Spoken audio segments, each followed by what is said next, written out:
first took off his clothes. Then they took long leather thongs with steel pellets or lead pellets on the end. Jesus' crucifixion was the most brutal death that can be still accounted for to this day. Jesus was crucified AD 33 in Judea. More specifically, he was crucified in Golgotha, which is outside of the city walls of Jerusalem, which is the capital of Judea. Judea is part of the Roman Empire, so this is where Jesus' crucifixion took place. He received tremendous assaults of horrendous violence and acute pain and agonizing feelings in his body. We are going to see what happened to his body systems and things like that while he was facing torture and crucifixion. But before we get into that, what are the details that happened in his torture and in his crucifixion?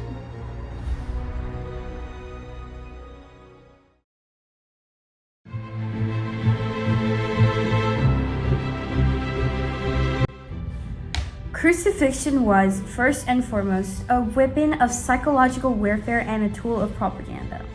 It was a means of enforcing the dominion of Rome's ruling class and their ideology.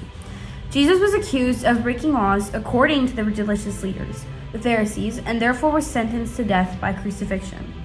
Jesus was stripped of his clothes and then chained to a stone pillar. He was scourged and whipped ferociously more than 39 times. They made him a crown of thorns and placed it on his head.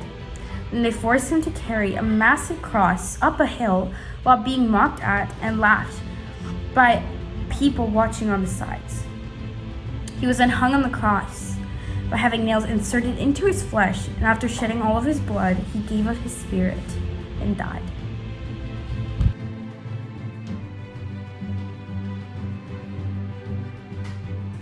Before Jesus was crucified, he was chained to a stone pillar, and this led him to start having feelings of panic, anxiety, and terror. And of course, Jesus was human, so he did feel these emotions. Pudo haber sido afectado en la cruz cuando lo estaban lastimando, cuando lo estaban hiriendo en sus emociones realmente, porque todos cuando estamos sufriendo dolor, nuestras emociones cambian, porque obviamente somos humanos y Jesús era 100% humano y 100% Dios, pero cuando lo estaban lastimando, su humanidad yo creo que salió y obviamente fue como el dolor lo estaba como comiendo a él mismo.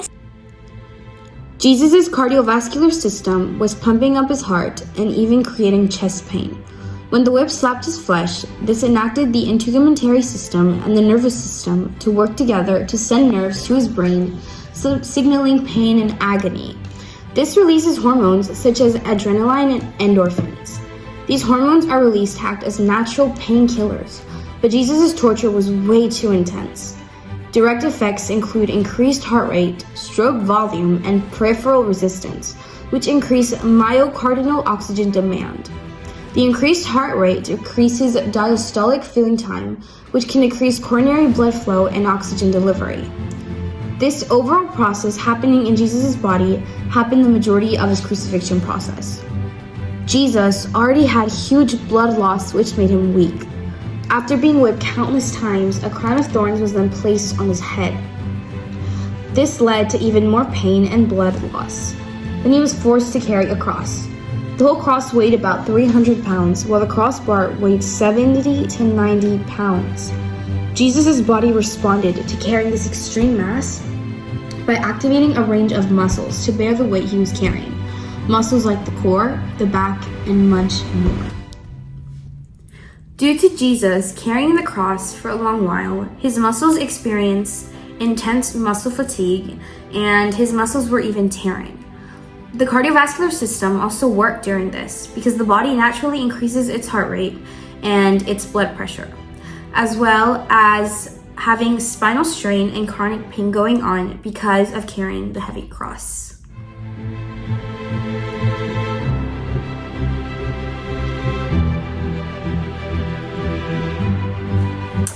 When Jesus made it up to the hill in which he carried the cross to, he dropped to the ground in complete and extreme fatigue. This led to slowing down metabolic processes in his body. The Roman officers then took the cross and laid it flat on the ground. After, Jesus was forced to lay on the top and lay his hands and his feet out so that he could be nailed.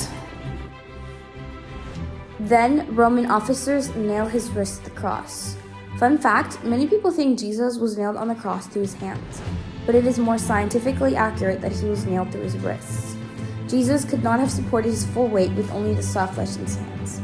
Moving on, this damaged a major nerve called the median nerve and serves a bunch of body tissue. He was then nailed through his feet and the cross was lifted up. When the cross is lifted up, the weight of his body pushes down on his wrists and the ankles to support his weight. Also, the difficulty surrounding exhalation leads to a slow form of suffocation.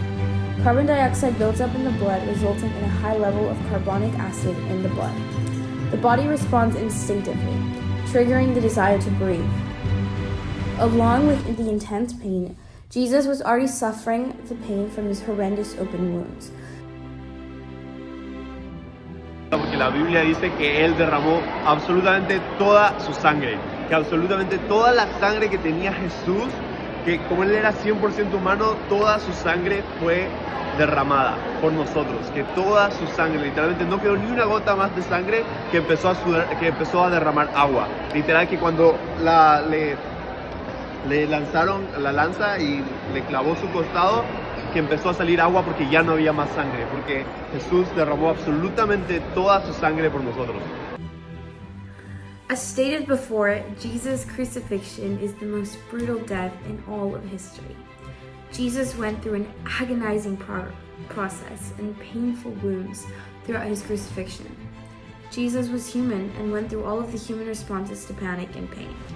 Throughout time, Jesus' crucifixion is a reminder to all of us how Jesus shed his blood and died, yet rose on the third day, restored and renewed as the most powerful act in the world.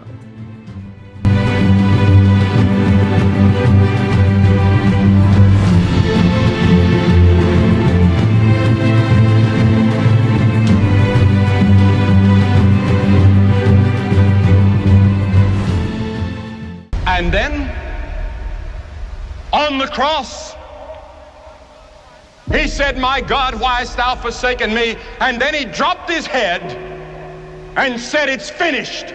What did he mean?